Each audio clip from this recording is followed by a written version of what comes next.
Hello दोस्तों, स्वागत है आपके अपने YouTube चैनल में। दोस्तों यहाँ पर आज हम बात करने वाले हैं बिग इशूज़ को लेकर। आपको पता है कि 10वीं और 12वीं का पेपर जो कि चल रहे हैं, आपको पता है, ठीक है ना। और अभी 10वीं का जो पेपर है वो इंग्लिश का हुआ है और साइंस का हुआ है, ठीक है।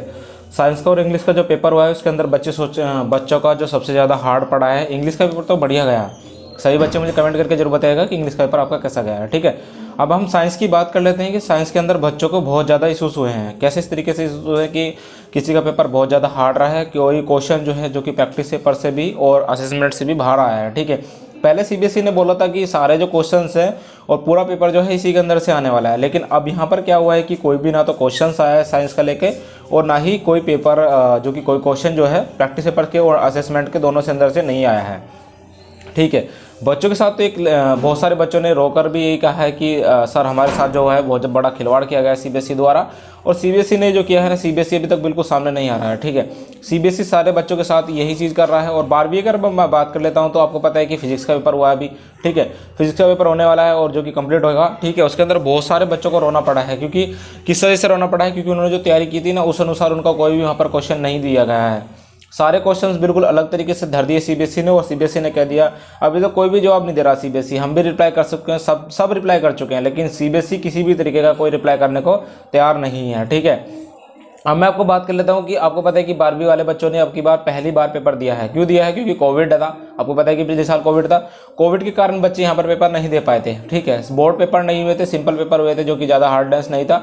अब की बार यहाँ पर सबसे ज़्यादा सिंपल पेपर आपको दिया गया है, ठीक है। आपको पता ही होगा कि जो 12वीं वाले बच्चे, बहुत सारे बच्चे जो है कि फर्स्ट टाइम यहाँ पर जो कि बोर्ड एग्जामिनेशन में बैठे हैं, क्योंकि 10th पिछले साल पास कर दिया गया था, तो 11वीं ऐसे हो गई और 12वीं अब बोर्ड एग्जामिनेशन के थ्रू यहाँ पर सीबीएसई ने करा दिए। अब बच्चों के अगर पेपर की अगर मैं बात करें तो बहुत सारे बच्चे यहाँ पर फेल होने वाले हैं, ठीक है। क्योंकि फेल इस वजह से भी होंगे कि कुछ बच्चे सोच रहे हैं कि हम तो फेल हो जाएंगे और कुछ बच्चे सोच रहे हैं कि हम तो पास हो जाएंगे।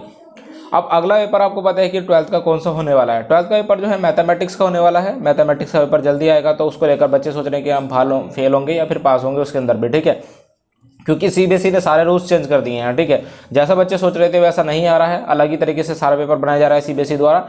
कोई भी क्वेश्चन यहाँ पर सीबीएसई ने सिलेबस के अंदर से नहीं दिया है। आपको पता है कि पहली बात तो सीबीएसई क्या स्कूल्स द्वारा सिलेबस कंप्लीट नहीं कराया गया, ठीक है। किसी बच्चे का सिलेबस नहीं कंप्लीट हुआ, जो स्कूल्स ने कंप्लीट कराया था स्कूल सही तरीके से उनका जो आपको पता है कि सिलेबस होना था, सिलेबस नहीं कंप्लीट हो पाया है, ठीक है। कंप्लीट ना होने की वजह से जो बच्चे हैं वो बहुत ज़्यादा गिल्टी फील कर रहे हैं और ये सोच रहे हैं कि हमारा तो सिलेबस ही कंप्लीट नहीं हुआ है तो हम पास कैसे होंगे। कुछ बच्चे पेपर भी देने नहीं जा रहे हैं, लीव कर रहे हैं पेपर को, ठीक है। लेकिन मैं आपको कहना चाहूँगा कि सैम्पल पेपर और क्वेश्चन पेपर आपको बिल्कुल भी लीव नहीं करना है, ठीक है ना। 5 से 6 पॉइंट आपको बताने वाला हूँ कि अगर आप सोच रहे हैं कि अगर मैं लीव कर देता हूँ तो आपको बहुत ज़्यादा दिक्कतों का सामना करना पड़ सकता है, ठीक है। आपको पता है कि सिलेबस नहीं कंप्लीट हुआ है, ठीक है। अब बच्चे ये सोच रहे हैं कि यहाँ पर 35 क्वेश्चंस जो लीव किए गए, यानी कि 35 क्वेश्चन कम से कम बाहर से आए हैं, जिनका यही नहीं पता है कि वे कहाँ से दिए, सैम्पल पेपर्स में दिए या फिर असेसमेंट में से दिए हैं या फिर कहाँ से वे क्वेश्चन यहाँ पर दिए गए हैं, ठीक है।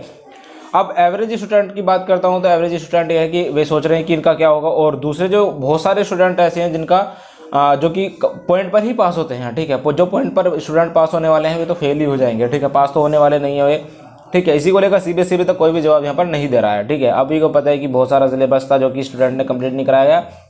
अब बात कर लेते हो कि 10वीं और 12वीं वाले स्टूडेंट की बात है, ठीक है ना।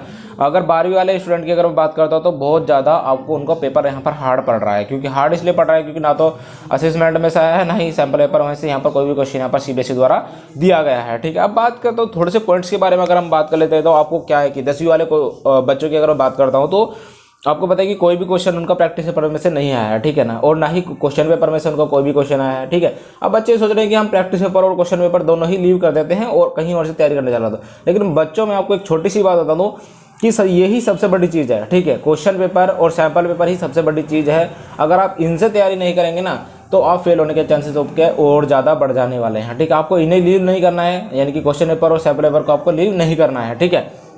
इन दोनों को ही रखना है। अगर आप इनकी अच्छे तरीके से तैयारी करेंगे तो आप बहुत अच्छे तरीके से पास हो पाएंगे, ठीक है। अब बात कर लेता हूँ कि आपको पहले, यानी कि जब आपको क्वेश्चन पेपर मिलता है तो आपको क्या करना होगा। 15 मिनट मिलती है आपको पहली 15 मिनट के अंदर आपको क्या करना है कि उन क्वेश्चन को टिक करना है जो आपको आते हैं। यानी कि अगर पूरे क्वेश्चन पेपर के अंदर हम मान लेते हैं एक बात कि 30 क्वेश्चन है, 30 क्वेश्चन में से और पहले जो पैराग्राफ है यानी कि सेक्शन ए के अंदर आपके 10 क्वेश्चन दिए गए हैं, तो उनमें से आपको टिक कर लेना है कि ये क्वेश्चन मुझे पहले करने हैं और ये क्वेश्चन मुझे बाद में। और जो आपको पहले क्वेश्चन करने हैं उन्हें कर लेना है और जो आपको बाद में करना है वहाँ का स्पेस यानी कि उस कॉपी के अंदर स्पेस आपको छोड़ देना है।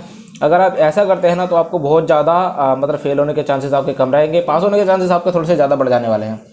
दूसरी बात मैं आपको बता देता हूँ कि आपको कॉपी बिल्कुल ब्लैंक नहीं छोड़नी है, ठीक है ना। और तीसरी अगर बाद में कर लेता हूँ तो क्वेश्चन, यानी कि अगर आपको कोई भी क्वेश्चन आ रहा है ना तो कोई भी क्वेश्चन आपको लीव नहीं करना है। सबसे बड़ी बात है यही, ठीक है। सबसे बड़ी बात यह है कि आपको कोई भी क्वेश्चन लीव नहीं करना है। अगर आप लीव कर देते हैं तो सबसे बड़े चांसेस आपके बढ़ जाने वाले हैं फेल होने के लिए। तो कुछ भी लिखिए, यानी कि पॉइंट बना दीजिए, एक पॉइंट बनाकर भी अगर आप लिख पाएंगे तो तब भी आपको बहुत ज़्यादा बेटर यहाँ पर दिखने वाला है, ठीक है। दोस्तों बहुत सारे यूट्यूब चैनल्स कह रहे हैं कि ऐसे बात है तो कीवर्ड्स का भी यूज़ कर सकते हैं आप उसके अंदर, ठीक है। वीडियो कैसी लगी मुझे कमेंट करके जरूर बताइएगा। होली की सभी को हार्दिक शुभकामनाएं मेरी तरफ से, ठीक है। मिलते हैं अगली वीडियो के अंदर। जय हिंद, जय भारत।